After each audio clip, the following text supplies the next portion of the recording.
Hi అండి. Welcome to village vlogs. నేను మీ కృష్ణవేణి. ఈరోజు వీడియోలో మనం శ్రావణ మాసం సందర్భంగా అమ్మవారికి ప్రతినిత్యము ఏదో ఒక పూజలైతే చేస్తూ ఉంటాము.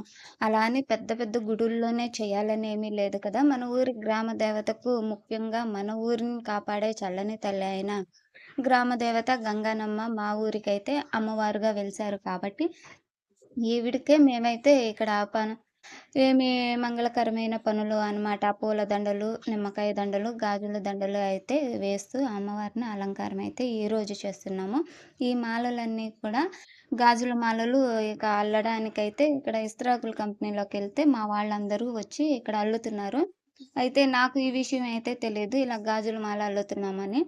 తెలియదు. అయితే నేను మిషన్ కుడుతూ ఉంటే ఇంకా మా పిల్లలు చూసి చెప్తే ఇంక నేను కూడా పరుగు పరుగున వచ్చాను. ఈ పనేదో నాకు కూడా ఏమన్నా ఒక దండన్నా కడదామని. సరేలే కదా అని కూర్చున్నాను. ఇంకా మొత్తం కట్టేసి ఉన్నాయి.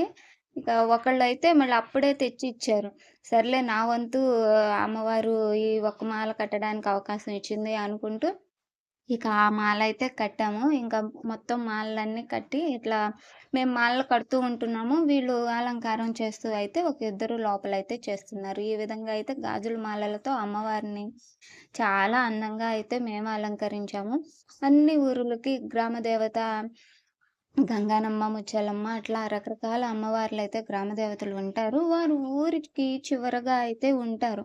కానీ మా ఊరి ప్రత్యేకత ఏంటంటే అమ్మవారు ఊరు ఈ మధ్యన ఉంటుంది. అందువల్ల మేము ఎటు బయటికి ఏ పనికి వెళ్ళినా, శుభకార్యానికి వెళ్ళినా, ఏ పని తలపెట్టినా అమ్మవారికి చెప్పుకుని ఆ పని చేయటం మా ఊరికి ఒక సంప్రదాయంగా ఉంది.